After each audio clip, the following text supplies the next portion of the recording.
Good afternoon, 3 p.m. on Tuesday. That's my 30 minutes. 30 minutes. We want to exchange some concept here, okay? This is our website, folks. You know how amazing this website is? Because you can book appointment with me right here. If you go to appointment, you pull me up, you see my calendar, you can book my time, and I'll come online to talk to you. And then, of course, there is a fee tied to it. Promise you is worth it. And I always give you answer. English is my second language, right? So I don't know how to be fluffy. I don't really talk fluff. I tell you the answer.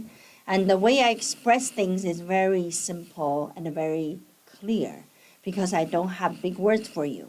Just all understandable. It's Chinglish, okay? It's called simple English. So with that said, I also want to introduce you to this onboarding with us. You know what that is? If you are one of those entrepreneurs and you just don't have time during the day, you want to call Community CPA a million times, never did because you were busy during the day. At night, you go on here and you can upload whatever you want. You can write to us and then be our client just like that. You already made up your mind. Why are you waiting, right? It's not like you have to say hi to me to be my client. You can just go online and know that this is a real business. And we're here for 27 years already. No kidding. Long enough to be an adult, right? 27 years old. Those are the people. And they're very energetic and do not listen to their parents. And that's just totally that group of people, right? Hey, this is my YouTube channel. And you can subscribe to our channel. Then every time we talk about something and you'll get notification. You don't have to come to all my 3 p.m. If you come to all my 3 p.m., I want you to tell me because you better just work here. Then you can hear me every day, 3 p.m. You don't have to just limit it to 2 times a week, right? So this is our YouTube channel. Every time we finish webinars, we actually put them here. So you can search the webinars and find out where they are and listen to it after fact. All right, let's get going with what I planned for you. I planned to talk about sole proprietorship because 2025 is here and folks have great ambition. There are people coming up with ideas every day. Do you know how fast you can become millionaire nowadays than before? You know, my parents' time, those millionaires are the ones come through generations. Their parents were doing that. Then the mom and dad was doing that. That's why they made money. Nowadays, no. We're talking about my youngest client who made $40 million selling his software. The youngest, 23 years old. So that tells you the life is different. Idea can sell and you can make money, but how about sole proprietorship? Okay, so let's talk about that. And the next couple slides is about our firm. And just let me brag our firm really quickly. I want to tell you that we speak 10 different languages here. Professional folks, we have about 40 of us. You know, I listed our firm kind of with key numbers. So, you know, I wrote 2 books, right? This 2. And I'm doing the number 3, 2 p.m. I have number 4, 6 p.m. I really want to finish the 6 p.m. because that is the one that you don't do business anymore. You kind of retire or you repurpose your life. I suspect that book will be a lot of fun. But the 8, 10, 2 p.m. are really about business to begin, to grow, and to expand. And I you know, of course, this appointment with Ying is a thing, 8 a.m. and 10 a.m. I really do. I am the lady with a lot of appointments. So no wonder my book is called Appointment with Ying because that's just about my life, really. And one time, this just actually not long ago, just a couple of days ago, someone called me and I was in meeting. So they called to my husband, Dr. Hao. And Dr. Hao picked up the phone and the person said that I want to talk to Ying and she's in the meeting and she's always in the meeting and I want to know when can I talk to her. And Dr. Hao said that, do you know I am her spouse? I have to make appointment to see her during the day. So that is how he told our client. So our client was like, oh, great. So do you have lunchtime available? So I would just pick up the lunchtime. So that's just life, right? It is kind of good. And I always say to people that there's a choices. You're busy or you're not busy. But do you really want to be have nothing to do and picking your nose every day and do what? I'd rather be busy. I know the balance is a little hard, like want to be the right amount. That's hard, but still better than not having anything to do, right? All right. This webinar, we have no responsibility. Okay? And you need to take your own measures, and we're here. But of course, when we put out the content here, we really have done our best. You know, we're not perfect. We're not the one making those laws. We're the one understanding the laws, right? Implementing it, understanding it. So from making it with the intent of doing something to someone interpreting the rules and put in practice, that's a miles distance. So that could be a different opinions, different way of interpreting. It's all understandable. So we want you to know that these are responsibility of users, and you use those information, you take responsibility. What is sole proprietorship? Sole proprietorship is someone who owns a unincorporated business by himself or herself, which means that it's not a company, not an LLC, not a corporation, not a nonprofit. It is just me, my name, and my social security number. Yes. Okay. The benefit of the sole proprietorship existed in our system is to help people to start the business with least spending. You don't have to go to lawyers. You don't have to go to CPA, and don't need to know who is Ying Sa, and you just do it. Try it out. And Schedule C is the magic form to report your income and your expense of that business. It is just part of the 1040 filing, so you don't need to pay two fees, one for 1040, one for your company, or, don't need to pay so much money to the tax preparer because it's only come into one form. Then, of course, if you have a Schedule C, you have a Schedule SE. That's another form. It's sort of like just attached to it. Like you got a Schedule C, you got a little baby following you. That's a Schedule SE self-employment tax. This is the tax that a sole proprietor normally would pay if you make money. So good example of sole proprietor would be Etsy shop, the artist, right? The massage therapist, consultant, freelance, people like that. Benefit. We talked a little bit. It's easy. It's easy to start. You don't need to meet lawyers. And also give you a way to try whether that really can become a business. And it's easy to manage on the tax return as well. So you can see exactly how much you make, how much you subtract, and you can use your bank account as a ledger, right? You make money, you deposit in the bank, you spend money, you write a check out. You have the total control of your business. And it is not millions, so it's controllable. You can use spreadsheet to handle your expenses, right? You can also give your business a fictitious name. It's easy. You don't have to go in big legal dollars to get that done. And you can register a fictitious name with your state, Secretary of State. And then you can actually, do this business this way. Maybe started with handyman business, then later on turned out to be, becoming specialized in the drywall. So, in between you did many things, but you don't have to form different companies, and you can just work under your name and get that going on your 1040. It's easy. It is just like you can naturally move to there. All right, there's 9 tax considerations I will quickly go through for you. I want you to just hear the name, hear the keywords. You don't have to, if you didn't understand, in my 30 minutes, of course that's understandable, but I just want you to eardrop on that term so you can say it when you work with professionals, then that will give them a hint or lead them to explain to you what that is. Number one, 199A deduction. This is the 20% of qualified business income that can reduce your taxable income.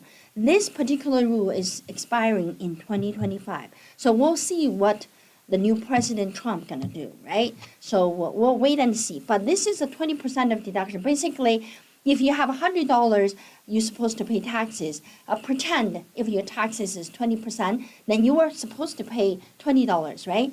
But with this rule, and you will take that $100 down to 80, then you pay $16 taxes instead of $20. So that is the first rule. The best way to remember this one is 199A. I know that the long name is Qualified Business Income Deduction, pass-through. Qualified Business Income Pass-Through Deduction. That is a long name. So I always try to figure out a easy way to remember that name. So I figured that's the 199A. So I'm giving you that, the code. Okay, number two. And the reporting, this is number two consideration. We have total of 9, right?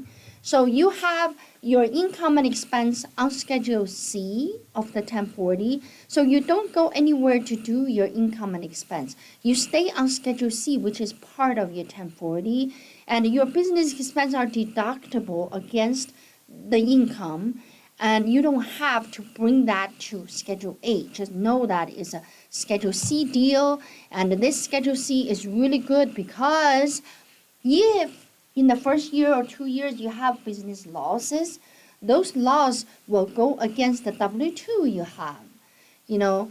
When I just started working on Community CPA, I also have a W-2 income. So if my, in the first year or two, you remember my first year income was $600. That was in 1998. That was my income. But my expense was way over $600. I have home office, I have computer, I bought software. My goodness, the software was expensive. So with that, I had a loss, right? That loss go against the W-2 I was making at that time. And so, you see where the losses go against your income. The income that's not related to your business, your other income would come in to be reduced. So you reduce your taxable income. Therefore, you get a tax refund back, right? And number 3 consideration is self-employment tax. And I want to give you a understanding here. You can have multiple Schedule Cs. You can have Schedule C doing the nail painting, and a Schedule C doing hair, a Schedule C doing facial. But if, let's say, your facial work makes profit, then you pay self-employment tax. But what if the other 2 are all losing money? If the 3 adds together, you will actually lose money. Too bad, because you have a 3 Schedule Cs. So you're going to pay self-employment tax for that one. You got income. The other 2 losses is losses. They don't pay self-employment tax for that losses. Now, so with that consideration, we would recommend our client that to just have one Schedule C. To have one Schedule C, call that a beauty salon, whatever. So you do nails, you do hair, you do facial, they're all together. But please don't split your Schedule C like you're splitting hairs. You will create so much more self-employment taxes that really doesn't need to be there. So Schedule C generates self-employment tax, and you may ask me, oh, what should I budget? What is that number? And do 15%. So if you have $100 net profit under Schedule C, and you pay 20% of the income tax, so that's $20, and then you pay 15% on self-employment tax, that's a $15. So out of your $100, you'll pay $35 total tax to the federal government.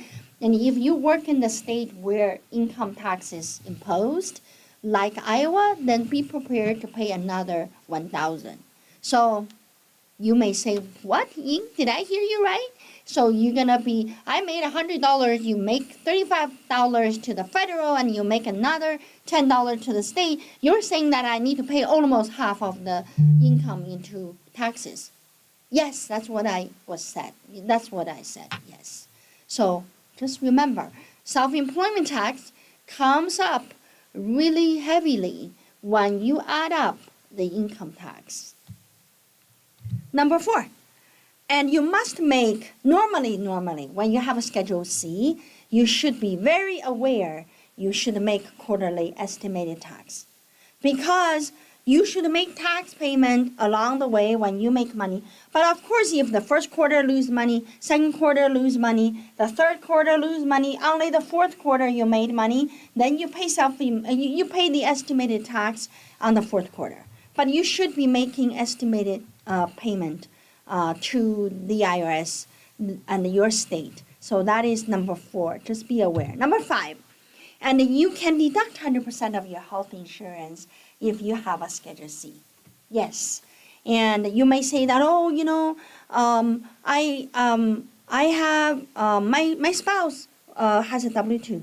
So she bought all the, health insurance. She covers me.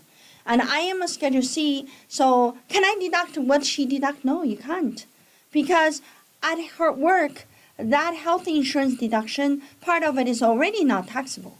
So just be aware what you are doing. And if you bought the health insurance out of your business, yes, you can, but not if somebody else is paying for you, because they already not paying taxes on that premium payment. Be mindful. Number 6. And you may be able to deduct home office. And what's the drawback on home office? And home office, and the IRS has this standard, right? 1,500, and if you occupy certain square footage, or you can do actual expenses. The drawback is that it's limited to your income. So let's say if you made $100 on Schedule C as a profit, the home office deduction, the maximum is $100. Even though you live in a $1 million home, your home office expenses may be $500,000, but too bad, so sad, you can only deduct what you made.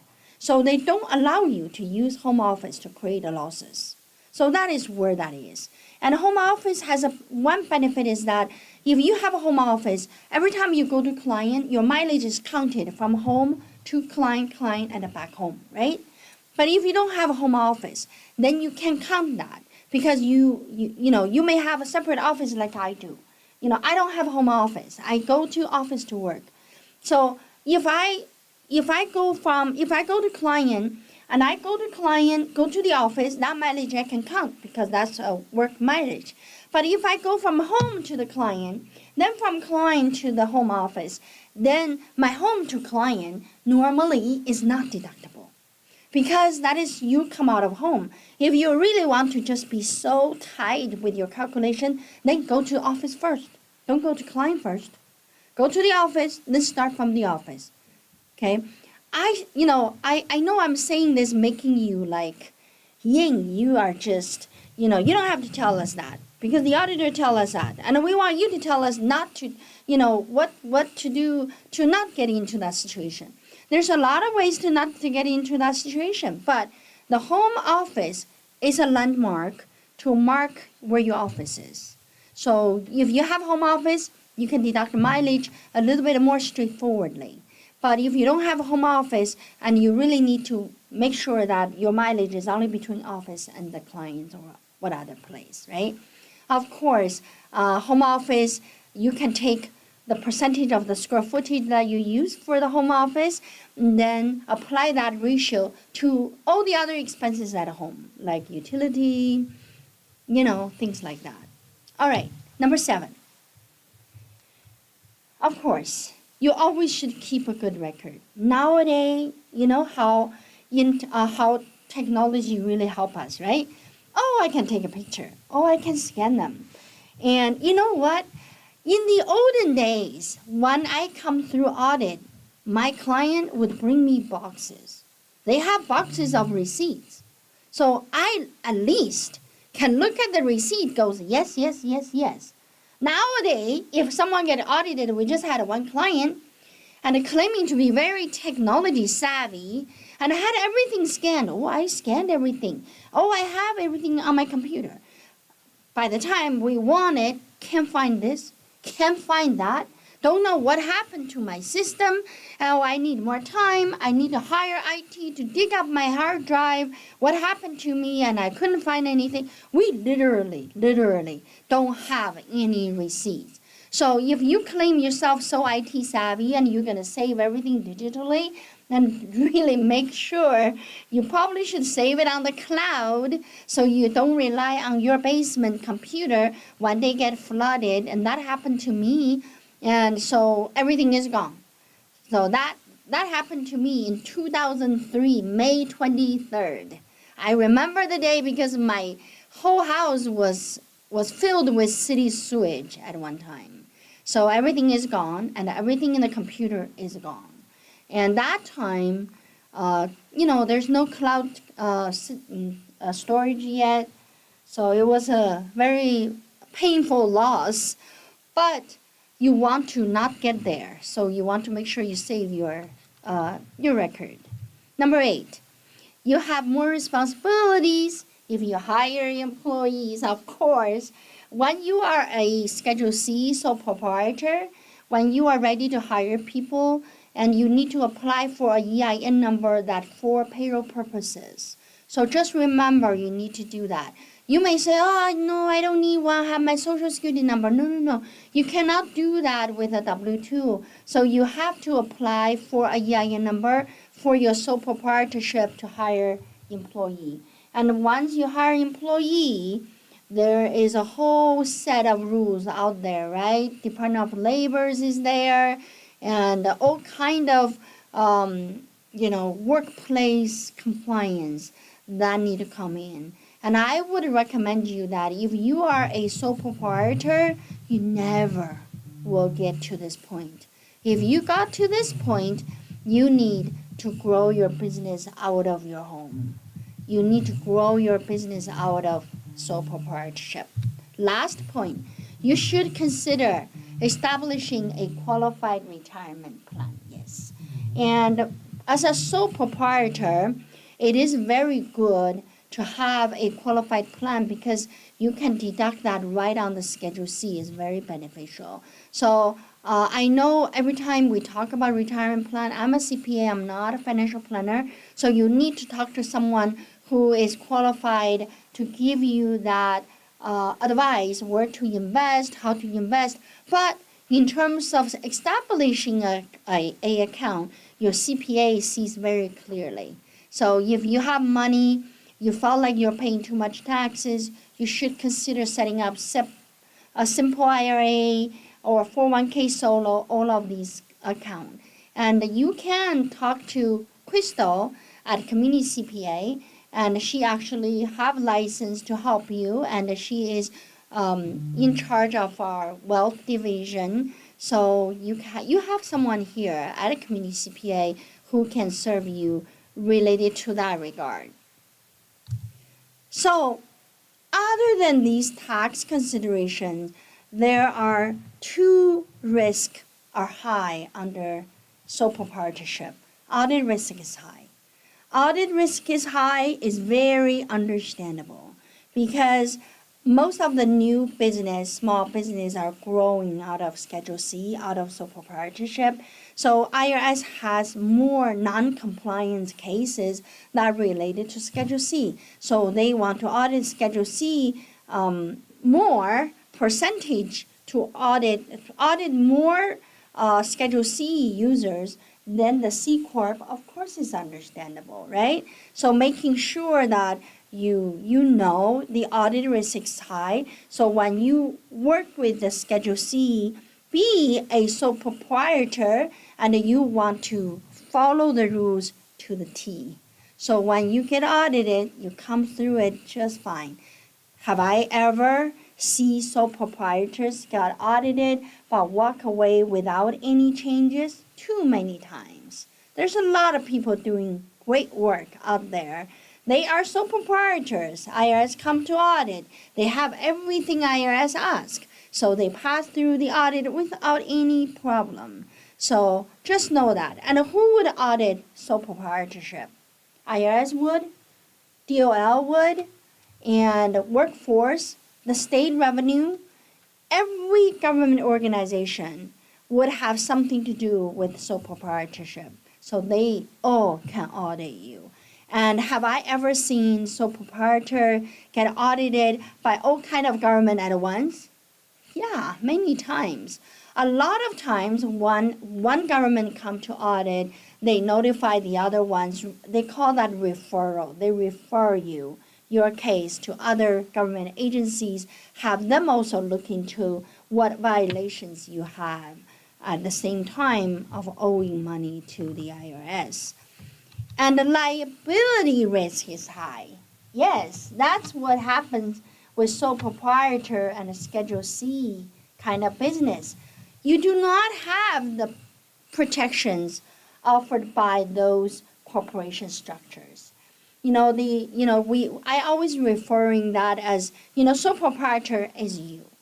But the C corporation, maybe you are the one, got that established and you are also a shareholder of that, but that is treated as a separate entity. It's almost, you can see that to be your adult child. So when you have an adult child, you're not responsible to what they do. Right? They're just your child making you miserable, that's all.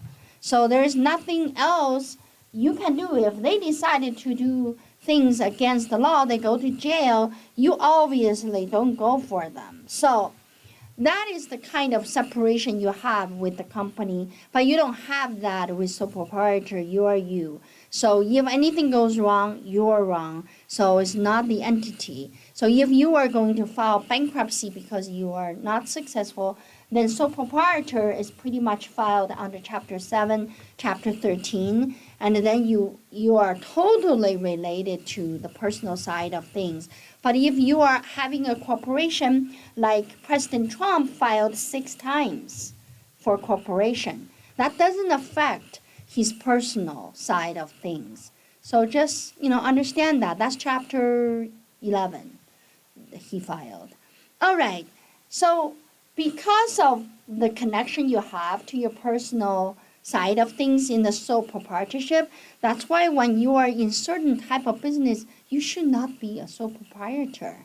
If you operate a bar, a nightclub, a bar, you would be, I will call you crazy if you do it under sole proprietorship. You should have that be a C corporation. I haven't really met anybody so crazy yet, but I was just imagining out of my own crazy scenarios. When do you consider to move away from sole proprietorship to a corporation? And we generally give you a number because we are number people, right? A lot of times if we just talk theory, is making you, it's like you hear me but you don't know really what to hang on your hat, right? But I'll give you a magic number, that's a 25,000. So what I'm saying here is, if you have a sole proprietorship, you make $25,000 net profit every year, or this year, it is time for you to totally go away from Schedule C. Okay? So you want to make sure that, and you know that number. I put that number there and to really help you, to give you a threshold. So someone also said that, oh, Ying, can you tell me from 1120S to from a corporation, S corporation to C corporation, when is the good cutoff? I used to tell people that is right around $250,000. So if you have a $250,000 net profit in S corporation, it is a time for you to consider a C corporation.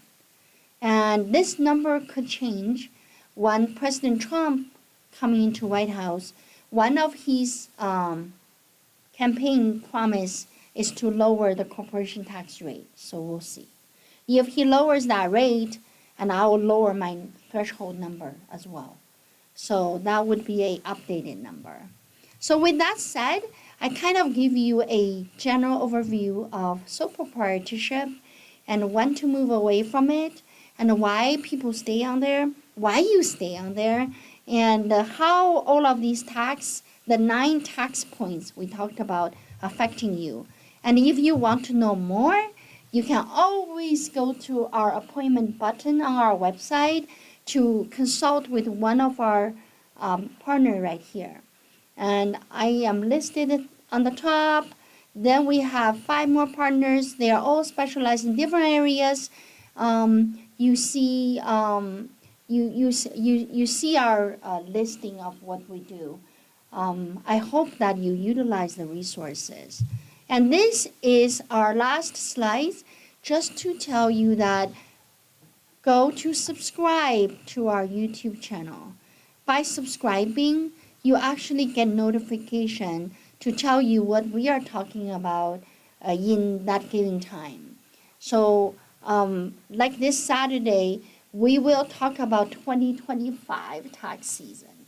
We're in 2025. We're dealing with 2024 taxes, right? The 2024 taxes will be filed in 2025, and Saturday we'll talk about 2025 filing season. What we need to pay attention to. So that would be a good one, even for tax preparers. If you are still trying to get your office set up and getting ready for tax season, this would be a refresh course for everybody to know what we should pay attention to. But if you subscribe, I don't need to tell you. You will just know because we send that to you, tell you what we talk about in that hour. And you can also email us, right, to Catherine at communitycpa.com. She is the one telling me what to speak in the session. She plans it out based on client input or based on the interest that we see on the market. So we're never going to miss a bit because she is there watching the market, watching client input on the daily basis. Of course, we are the only CPA firm I know open 6 days a week. If you can tell me which other CPA firm opens 6 days a week, whole year round. I'm not just talking about tax season. I'm talking about whole year, January to December. You let me know, and I will see them as my friendly competitor. I actually don't have a competitor because there's nobody doing crazy stuff like we do. All right. I hope you have a great week. It's only Tuesday. I'll see you on Saturday again at 3 p.m. And I hope you learn a lot from us and subscribe to our channel. Give me a thumb up for the good work I do. Thank you.